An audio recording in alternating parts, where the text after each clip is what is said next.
Namaskar. Jorge Jandavaca García te saluda y te da la bienvenida a La Vida en la Vida. Esta mañana vamos a conversar acerca de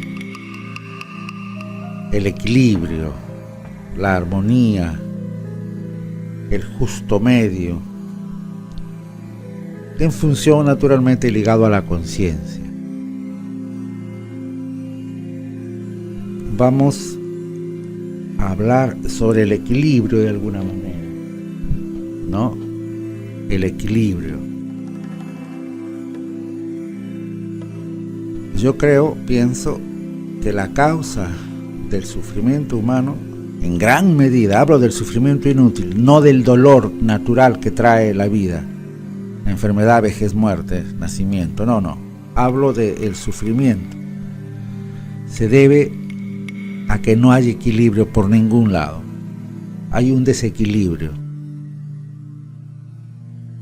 Se ha enaltecido, por decir, la razón en contra de la emoción. Se ha privilegiado el consciente en detrimento del inconsciente. Se ha señalado equívocamente los terrenos.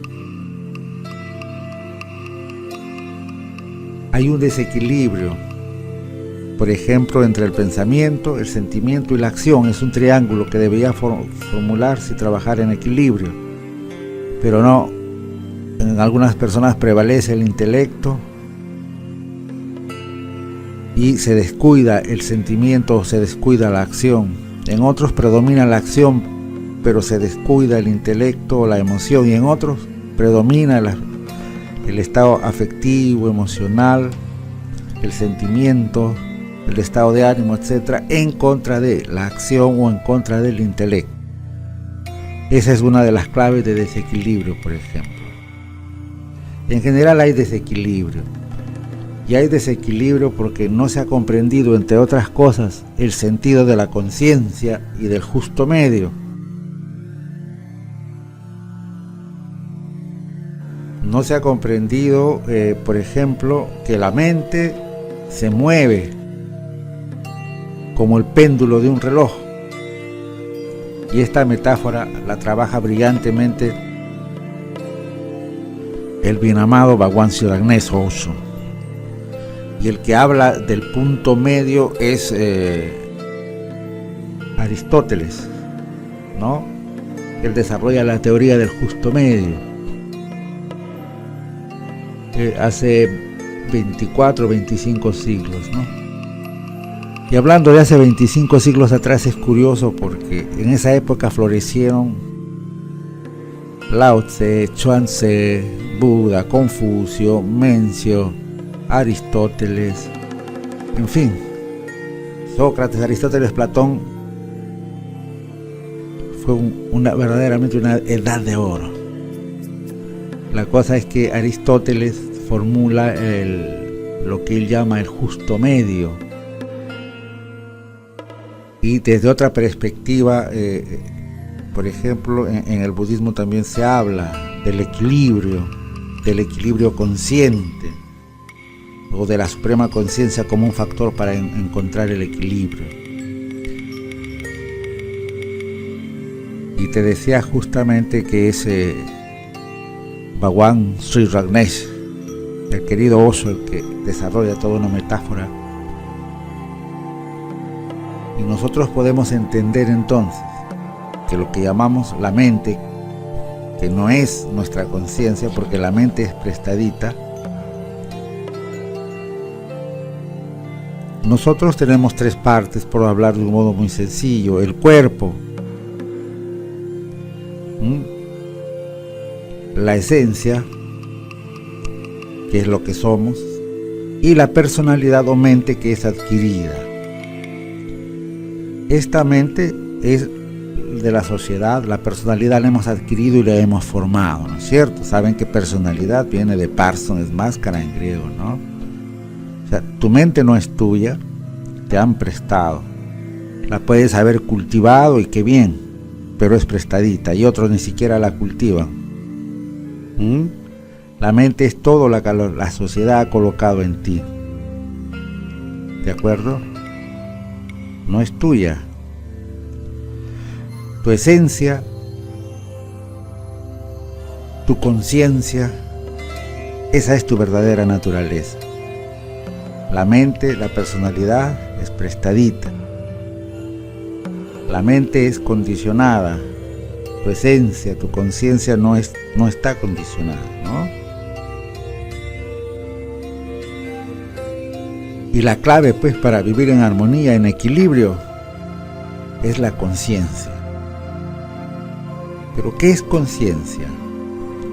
En términos muy sencillos, conciencia significa darse cuenta de, darse cuenta de.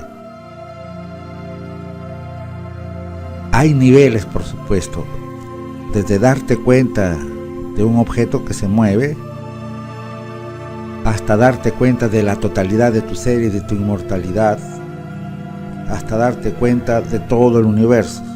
Hay niveles. Pero conciencia, cuando quieras definir, es muy simple, es darse cuenta de. Esto me lleva de un modo muy sencillo a darme cuenta, por ejemplo, de que yo no soy mi cuerpo. ¿Por qué? Porque yo me doy cuenta de mi cuerpo. Yo soy el que se da cuenta, no mi cuerpo. Esto me lleva a darme cuenta que yo no soy mis emociones. ¿Por qué? Porque yo soy el que se da cuenta que está alegre, que está triste, que está así o asá. Yo soy el que se da cuenta. Esto me lleva a darme cuenta de que no soy mis pensamientos, porque yo puedo darme cuenta que estoy pensando. Yo soy el que se da cuenta. No soy el cuerpo, no soy la emoción, no soy el pensamiento.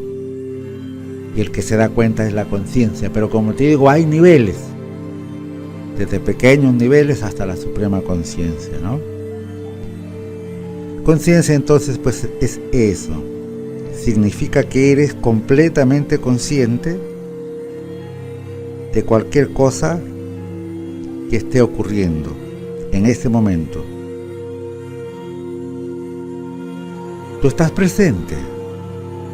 Si tú estás presente, por ejemplo, cuando surge la angustia, o cuando surge el miedo, o cuando surgen los celos, estos no pueden surgir, se quedan ahí, porque se frenan solitos en su origen, porque la luz de la conciencia alumbra la tiniebla, la oscuridad que viene del inconsciente, y se acabó, se disipa ahí.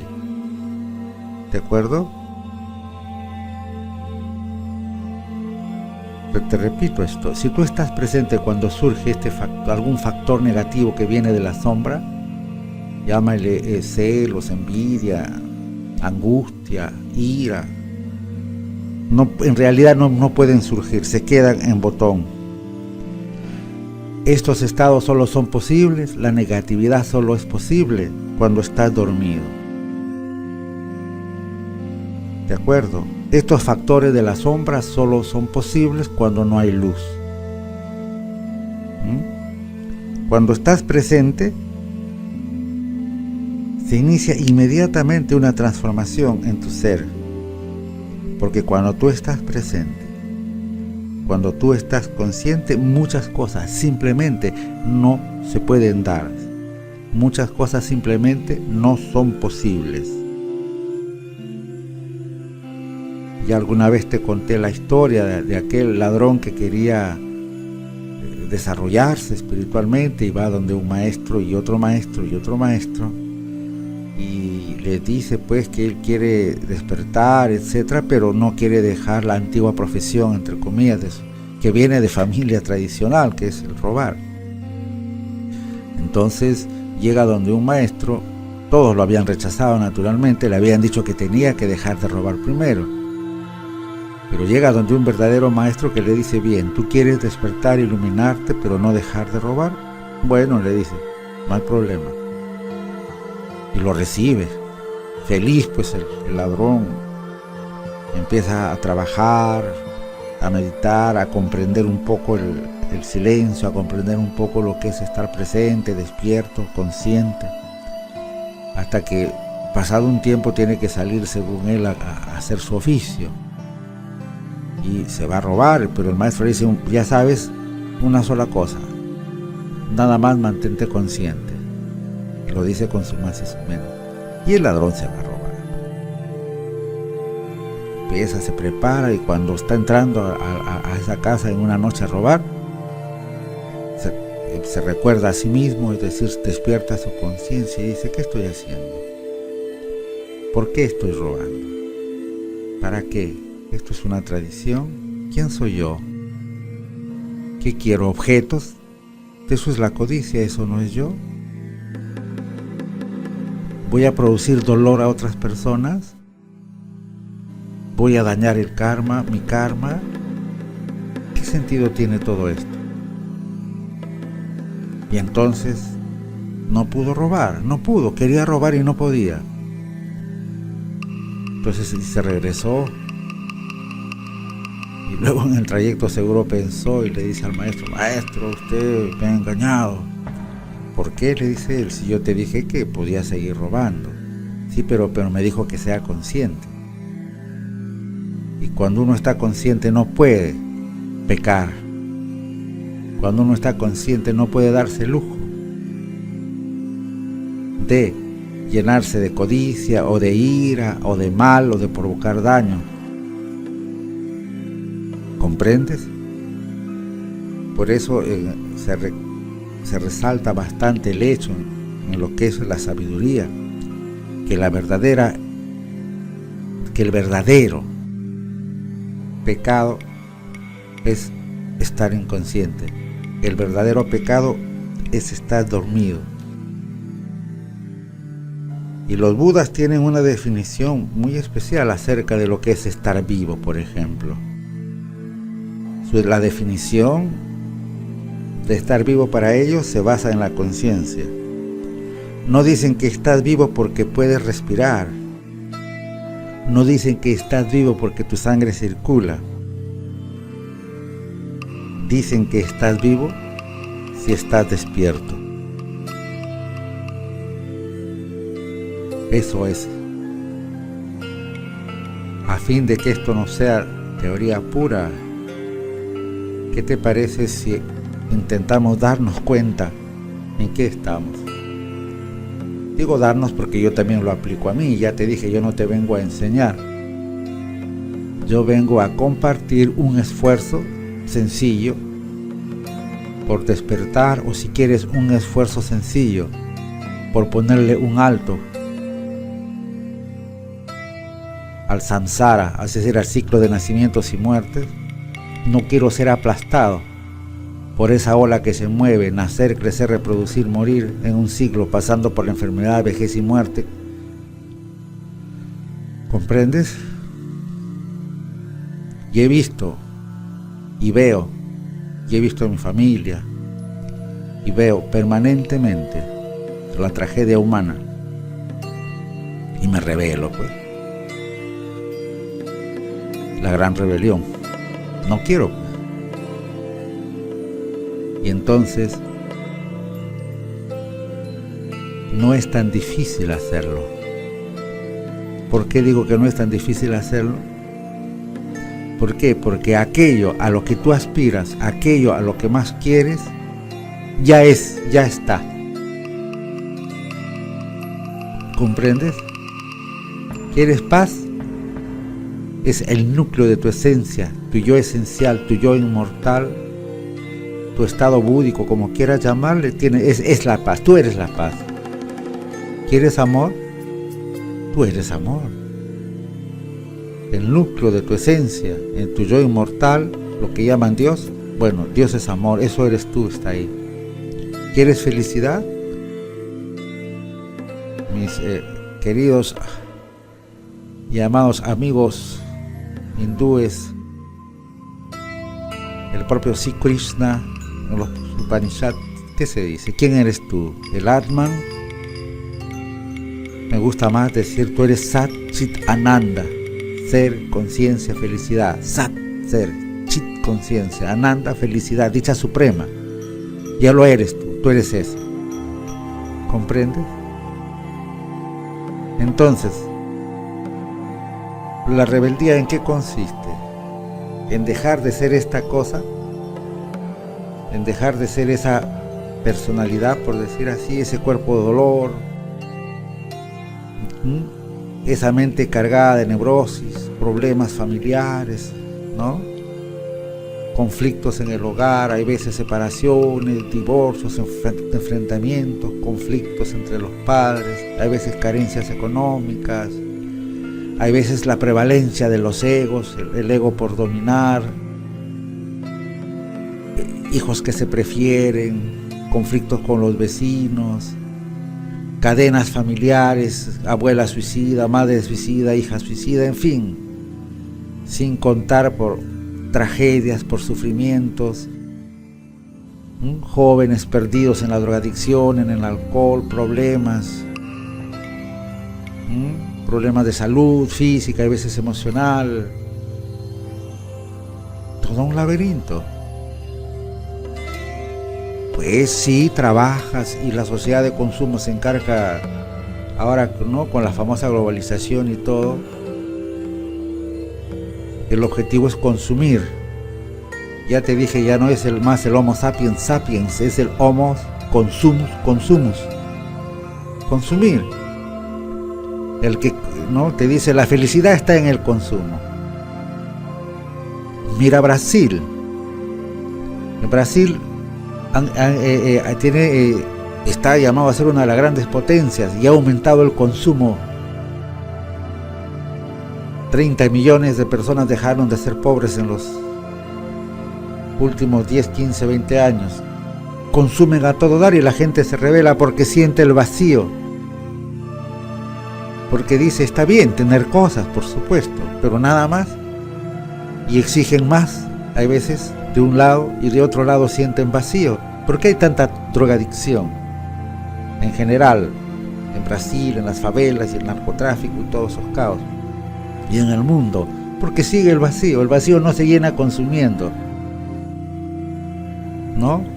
Compras y compras y compras, consumes y consumes y consumes y no te llenas, entonces consumes drogas, pues. A ver si te llena, pero tampoco te llena. ¿Por qué? Porque no te educan, no te mueves hacia trabajar el ser. ¿A qué has venido tú aquí? ¿Has venido a comprar? ¿O has venido a realizar el misterio supremo de la vida, tu dharma, a ser tú mismo? ¿A qué has venido? Tú has venido a ser tú mismo, a cumplir tu misión. No has venido a comprar. Tampoco has venido a sufrir. Y entonces uno se revela. ¿Comprendes?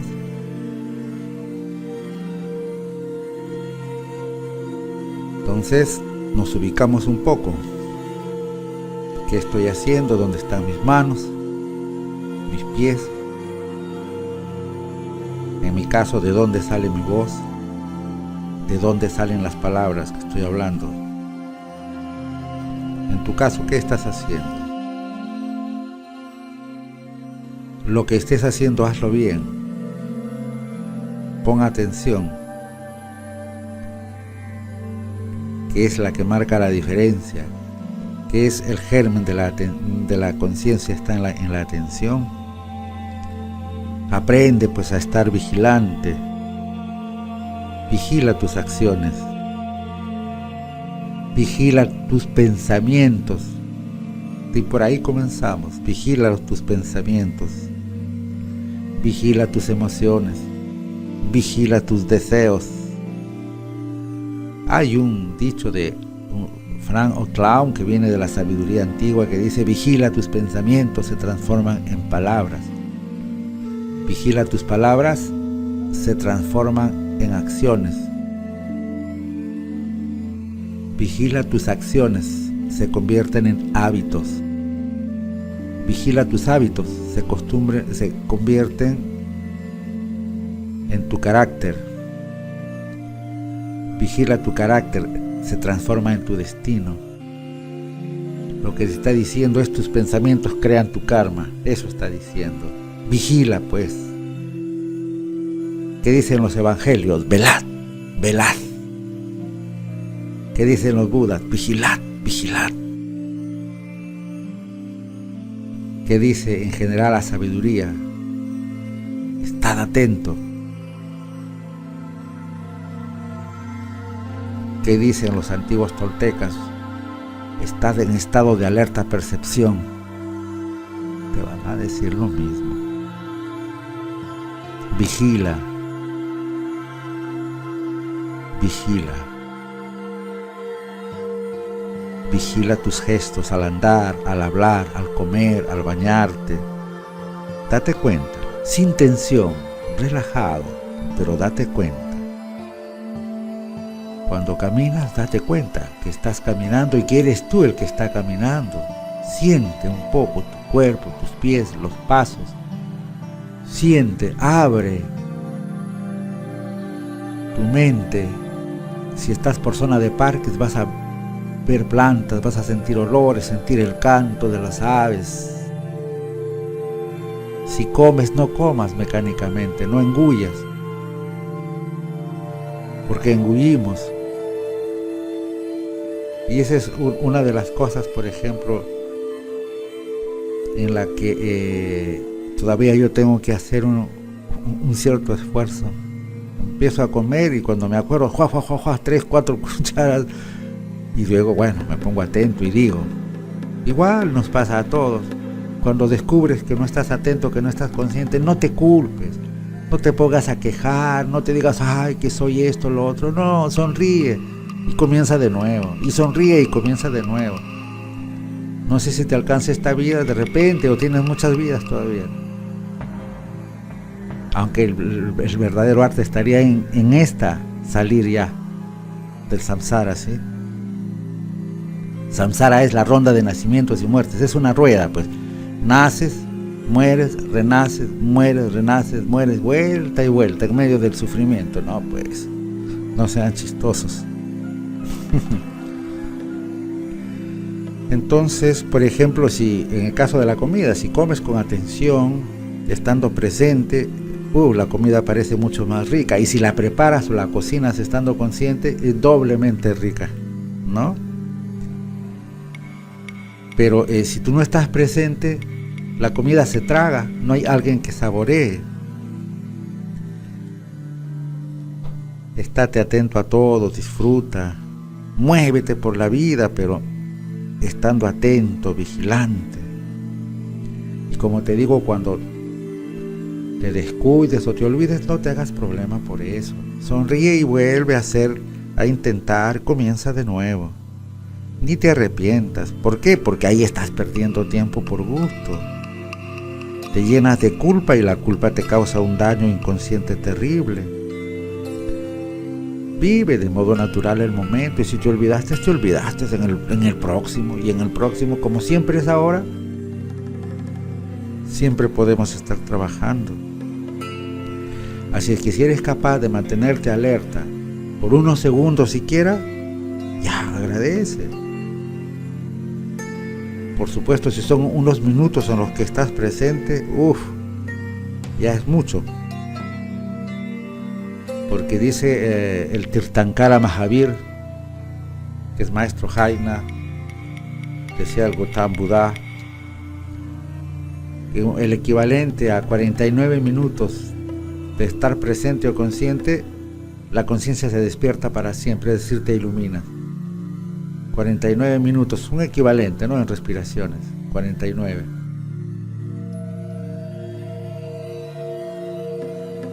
Vigila entonces. En la medida que estás vigilante, estás más alerta. Y en esta alerta disminuye la tensión, el apuro, las prisas. Por lo tanto, el estrés. Te empiezas a llenar de gracia, de carisma, de sila. Sila es uno de los paramitas, de donaire. Los paramitas son las provisiones para el viaje a la otra orilla, ¿no? Cuando estás alerta, la asamblea parlanchina de los yoes, porque tenemos muchos yoes. El ego no es uno, el ego es legión, porque cada pensamiento que le dices yo, se vuelve un yo, y cada emoción que le dices yo, se vuelve un yo. Y cada hábito que se vuelve un yo, le dices yo, entonces tienes miles. ¿Cierto? Y entonces ese es un ruido. Porque la mente, la condición de la mente es meter ruido. Que eso de que la mente, voy a callar la mente, es una forma de decirlo, pero la mente nunca se va a callar. ¿Por qué? Porque la definición de mente igual espíritu en movimiento. Mente igual ruido. Eso es lo que es. Y entonces eso de estar en silencio, tu ser está en silencio. Tu yo esencial, el yo, escrito con doble mayúscula, del que habla el muy querido también Sri Ramana Maharshi, es silencio. Por lo tanto, cuando tú eres tú, hay silencio. Y cuando tú no eres tú, hay ruido. Entonces, no es que la mente se aquiete, sino que tú te vuelves silencio, porque el silencio también eres tú. Te decía, cuando estás alerta, vigilante, disminuye el estrés, la tensión. Al no darle energía a la mente ruidosa, naturalmente no mete menos ruido. ¿Por qué? Porque no tiene energía, porque no te identificas con ella. Por eso, ¿cierto? Para vivir el equilibrio, entonces, conciencia, y conciencia significa vivir el momento a momento, el ahora, estar alerta. Estás consciente de ti mismo, lo que te lleva al conocimiento de ti mismo. Te das cuenta de lo que ocurre a tu alrededor. ¿De acuerdo? Buda le dijo a sus discípulos que caminaran, comieran y durmieran con conciencia. Inclusive cuando trabajas activamente la conciencia, estás dormido pero consciente. ¿Qué cosa es el samadhi si no es ese estado supremo en el que estás absolutamente dormido, en estado delta? En un hercio está funcionando tu cerebro y tú estás absolutamente consciente, dándote cuenta de todo, ¿no? Conciencia es ese estado de no mente. Y aquí entramos a ver un poco esto de lo que sería el justo medio, el equilibrio, ¿no? Inclusive en la escuela de Pitágoras, a un lado decía, no uses eutón, conócete a ti mismo, en un lado del frontispicio, y en el otro decía, nada en exceso. Y la teoría del justo medio termina siendo eso, ¿no? Mantener en ese equilibrio, igual, nada en exceso. Todo extremo se vuelve negativo. Por ejemplo, inclusive la virtud llevada al extremo se transforma en un vicio, en un mal. Lo que sea. Lo que sea. Dices, comer es bueno, claro, pero comer en exceso. Dormir es bueno, claro, y dormir en exceso. Hacer ejercicio es bueno, y hacer ejercicio en exceso. ¿Comprendes? Descansar es bueno, pero descansar en exceso. Todo lo que se lleve a un extremo. Y esto nos lleva a la idea, a manejar lo que sería la idea del péndulo, ¿cierto? Si bien el justo medio es la moderación en la vida del ser humano, es importante su práctica, si no es pura teoría. Y acá se excluye los dos extremos. Los dos extremos viciosos, decía Aristóteles, en un lado está el exceso y en el otro está la carencia. Son nocivos. Por ejemplo, decía Aristóteles, la violencia desmedida, los ejercicios o falta de ejercicios destruyen la fuerza. Se refería al momento de moverse, de ejercitarse la violencia, ¿no? Igual hablaba él del comer, inclusive una medicina tomada en exceso termina haciéndote daño. Pero para comprender, ¿y entonces qué hago? Llévalo a la práctica, se te diría. Hay un Jaime Barilko, o Barilko, decía, en el medio está el bien. ¿Y cómo se hace para lograr este justo medio tan preciado? Practicándolo. ¿Y qué tendría que practicar? ¿Qué tendría que hacer para mantenerme en el justo medio? Y entonces va la imagen, la metáfora, yo diría que es una alegoría, de entender que la mente se mueve como el péndulo de un reloj. Esta es la metáfora de la que te hablé al principio, uno de los supremos aportes, de uno de los más grandes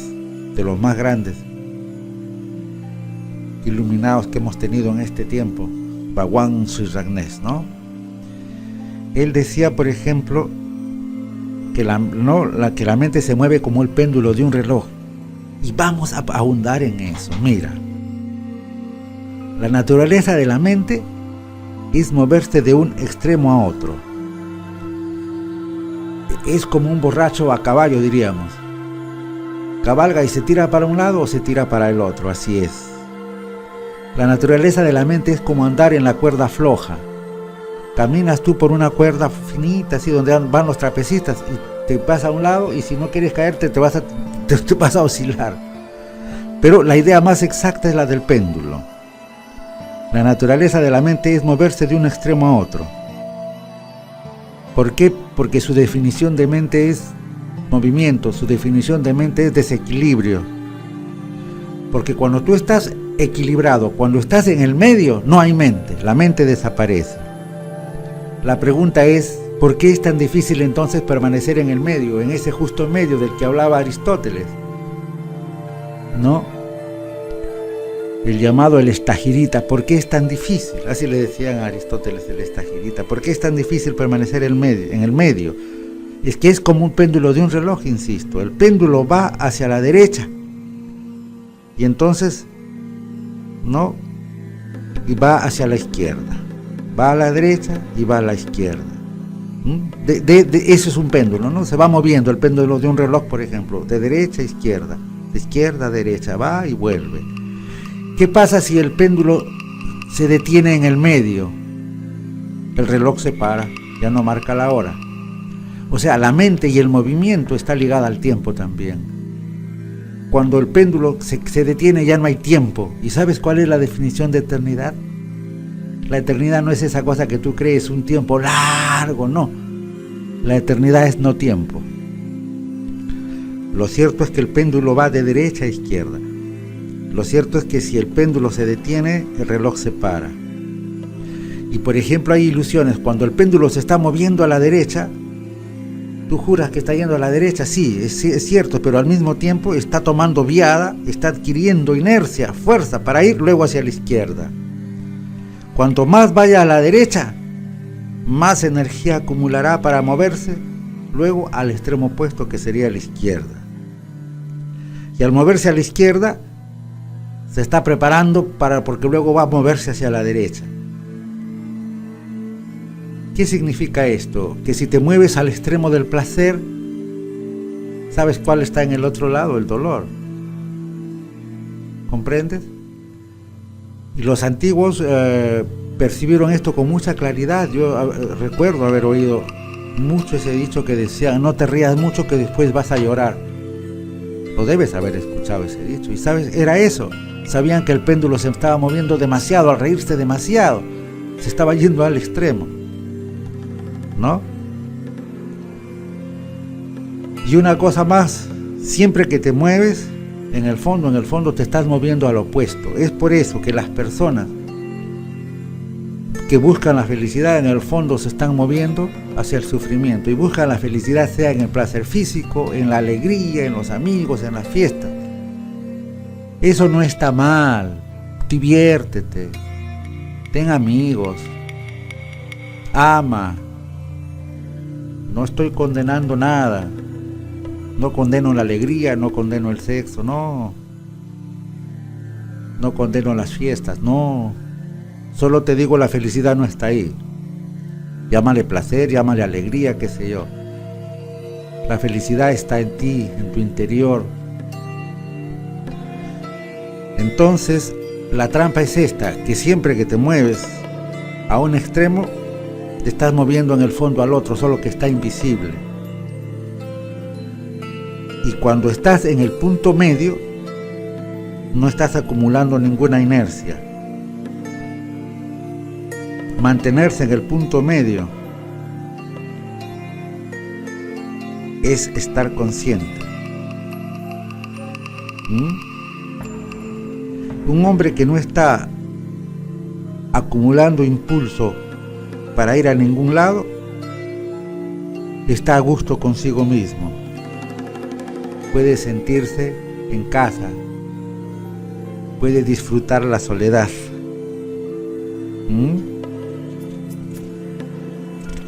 Por eso te decía, hay una relación entre el movimiento y el tiempo. Cuando la mente está inmóvil, no hay tiempo, porque estás conectado con la eternidad.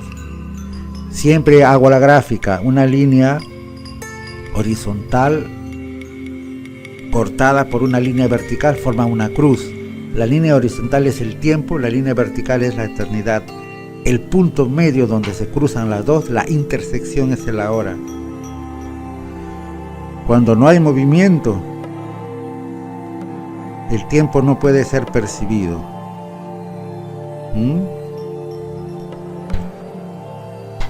Esa es una de las claves. Hay una historia que se cuenta.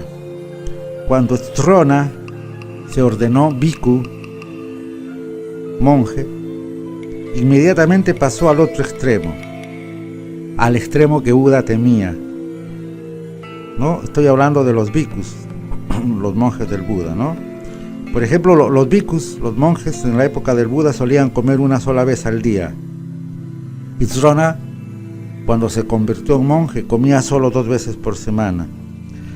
Los bhikkhus iban a pie de una población a otra e iban por caminos. Pero Srona nunca andaba por caminos, sino por el bosque entre las ramas, lastimándose. Sus pies sangraban. Los bhikkhus del Buda eran gente tranquila, silenciosa, porque la enseñanza es permanecer en el medio. Nunca eran inmoderados, pero tampoco ascéticos. Pero Srona se convirtió en un gran asceta. Cuando todos se sentaban bajo los árboles, él se quedaba de pie al sol. Tenía un cuerpo hermoso, era un joven muy guapo, dicen los estudiosos, cuando llegó, pero luego la piel se le fue oscureciendo, ennegreciendo, dañando, y en pocos meses resultó imposible reconocerle. Cuando la gente de su ciudad iba a verlo, quedaban pasmados de lo que había cambiado. Estaba seco, flaco, ojos sin brillo, sus facciones habían perdido toda gracia, estaba afeando. Siempre estaba enfermo porque el cuerpo tiene un límite de tolerancia para ciertas cosas. Su tono era apesadumbrado, su voz desfallecida, que parecía que estuviese abandonando ya la existencia. Y el Buda le preguntó al monje, a Srona le dijo, ¿cuál era tu ocupación antes de hacerte monje itinerante? Responde, dice, me gustaba tocar guitarra. Y el Buda le dijo, ¿y qué pasaba cuando las cuerdas estaban demasiado flojas? Cuando las cuerdas estaban demasiado flojas, no había sonido, era imposible, contestó el monje. ¿Y qué pasaba? Porque cuando las cuerdas están flojas no es posible el sonido. Y le pregunta el Buda, ¿y qué pasaba cuando las cuerdas de la guitarra estaban demasiado tensas? Se empezaba a tocar y luego se reventaban las cuerdas, ¿no? Estallaban, se reventaban, se rompían. ¿Y qué sucedía cuando no estaban demasiado flojas o demasiado tensas? Entonces todas las notas sonaban en el tono apropiado. A continuación el Buda le dijo al monje, la disciplina religiosa, la disciplina espiritual, el camino es como tocar la guitarra. Cuando la mente está afinada y tranquila, el camino es realizable. De hecho, cuando la mente está en el justo medio, ni demasiado suelta ni demasiado tensa, equilibrada, tranquila, quieta, ni moviéndose a la derecha ni moviéndose a la izquierda. Cuando el péndulo de la mente se ha detenido justo en el medio, el tiempo desaparece, el tiempo se detiene. En ese momento el camino es posible, pero vas a malograr el camino cuando no estés ahí. Vas a malograr tu vida, tu búsqueda de camino si estás en los excesos. A veces las personas así aprenden, pues, por aprender cosas. Y por ejemplo, cuando tienen ira, la reprimen, dicen esto es malo, lo condenan, ¿no? Y tratan de reprimir la ira. O a veces otros huyen, ¿no? Tienen algún sentimiento que no les gusta, ira, miedo, lo que fuera, y tratan de distraerse, huir, salir con los amigos, ver televisión. No, eso viene de la sombra, del inconsciente. Lo único que tienes que es echarle luz, y la luz es la conciencia. En las situaciones de la vida, en todas las situaciones hay que estar atentos para no irse a los extremos, porque si no, a veces tus cuerdas van a estar demasiado flojas y la música no va a surgir, la armonía de tu vida no se va a dar, la canción de tu vida no se va a realizar. Y otras veces va a estar demasiado tensa y se va a romper. Vas a ser una persona amargada, vas a ser como esos sacerdotes amargados, serios. La vida, como dice el amado Osho, está hecha de silencio y de risa. ¿Qué cosa es esta vida si no es una especie de juego, el lilá? Existencia, inexistencia, universos creados, universos absorbidos en pralaya, disueltos eternamente hasta todas las eternidades. La música, pues, es solo posible cuando las cosas están en el justo medio. Ese es el punto donde las cuerdas no están ni tensas ni flojas. Te diré entonces, terminando, si prestas atención durante las 24 horas que tiene el día, te darás cuenta que pasa por el punto medio por lo menos 24.000 veces. El punto donde un Buda está asentado, el estado del Buda se llama. 24.000 veces siquiera pasas por ese medio, por esa conciencia. Pero pasas tan rápido que no la disfrutas ni un segundo. Te mueves corriendo rápido de un extremo a otro. No te das ni siquiera cuenta del momento en que pasas por ese punto, el llamado punto medio, el llamado el punto del Buda, el camino, el sendero del medio, el Tao, el punto medio absoluto. Allí de repente, en ese punto, ni estás vivo ni estás muerto, ni eres hombre ni eres mujer. Conocer ese punto es saberlo todo. Conocer ese punto es conocer todo lo que la espiritualidad o la correcta religión puede darte. Y eso no lo vas a encontrar ni en libros ni en escrituras. Pasas por ese punto medio, por ese justo medio del que hablaba Aristóteles, el estagirita, varias veces por día. Pasas. Siempre que pasas de un extremo a otro, de todas maneras, pasas por el medio. De derecha a izquierda, pero pasas por el medio. De izquierda a derecha, pero pasas por el medio. No hay otro camino para ir al otro extremo, pero vas tan rápido que no te das cuenta de cuando pasas. Como dice Osho, fluir con el río. Es decir, abandona los extremos y simplemente escoge el río que hay en el medio. Coopera con él, ponte en comunión con él. Sé el río. Sé el río. Namaskar.